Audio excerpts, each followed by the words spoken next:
এই মুহূর্তে ভারতীয় মিডিয়াগুলোতে যে খবরটি চড়াও হয়েছে সেটি হচ্ছে বাংলাদেশে কিছু কূটনৈতিকদের লাল পাসপোর্ট বাতিল হয়েছে, ইনভ্যালিড হয়ে গেছে।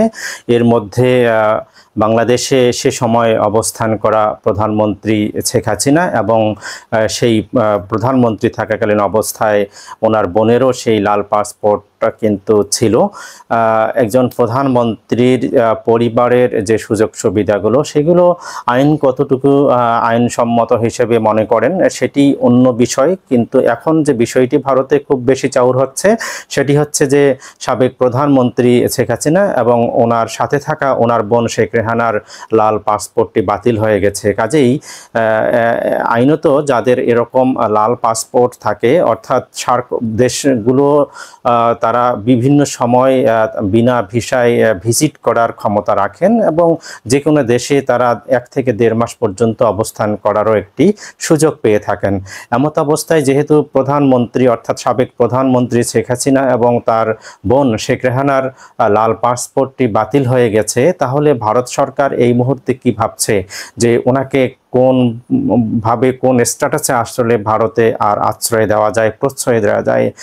এখন মিডিয়াগুলো সেখানে প্রশ্ন ছুড়ে দিয়েছে। সেই মিডিয়ায় তারা যে তথ্যগুলো পেয়েছে তারা বলতেছেন যে যেহেতু ভারতে তিনি আশ্রয় প্রার্থনা করেননি, বরং বলেছেন যে কিছুদিনের জন্য উনি ভারতে থাকতে চান। ভারতের যিনি স্বরাষ্ট্রমন্ত্রী আছেন জয়শঙ্কর, তিনিও কিন্তু বলেছেন যে আমরা শেখ হাসিনাকে একটি শর্তেই মূলত ভারতে রেখেছি, সেটি হচ্ছে যে খুব অল্প সময়ের জন্য শেখ হাসিনা ভারতে থাকতে পারবেন। সেটি সর্বশেষ জানানো হয়েছিল যে উনি খুব বেশি দিন নয়, 1.5 মাসের মতো উনি ভারতে থাকতে পারবেন। ভারতের ওনার যে ভিসা আছে, ভারতের ভিসা এবং বাংলাদেশের যে লাল পাসপোর্টধারী উনি একজন ব্যক্তি, সেই সুযোগ সুবিধাগুলো কাজে লাগিয়ে উনি ভারতে 1.5 মাসের মতো থাকতে পারবেন। সেখানে কিন্তু প্রায় 20 দিন চলে গেছে যে উনি ভারতে গেছেন। তো এখন যেটা হচ্ছে যে ওনার লাল পাসপোর্ট বাতিল হওয়ার কারণে উনি কি করবেন বা ভারত সরকারই বা কি করবেন, ওনাকে কোন ওয়েতে রাখা যায়।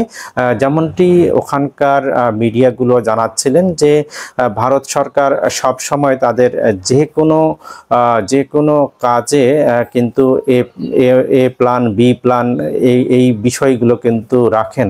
তো তারা যেহেতু বলতেছেন যে শেখ হাসিনা তাদের ব্যক্তিগতভাবে তারা শেখ হাসিনাকে বন্ধু মনে করেন এবং শেখ হাসিনাকে তারা বিভিন্ন কারণে এক্সট্রা ফ্যাসিলিটিস দেওয়ার জন্য তারা রাজি আছেন, সেক্ষেত্রে ভারতীয় মিডিয়াগুলো জানাচ্ছেন হয়তোবা এটা ঠিক নয় যে হবেই এরকম না। ভারতীয় মিডিয়াগুলো বলছে যে এখন ভারত সরকার হয়তোবা শেখ হাসিনাকে ভারতে এই যে 1.5 মাস রাখবেন, এই 1.5 মাস রাখার জন্য, এই 1.5 মাস পূর্ণ করার জন্য হয়তোবা বি প্ল্যানে যেতে পারেন। তাদের আর কি হয়ে আছে, আইনত আর কি বাধা নেই, সেই বাধা নেই, সেই নেয়ত্বর মধ্যে তারা হয়তোবা ঢুকে পড়বেন। যদি সেটাও কাজে না লাগে তাহলে তারা সি প্ল্যানে কাজে লাগাবেন। সি প্ল্যানটা কি?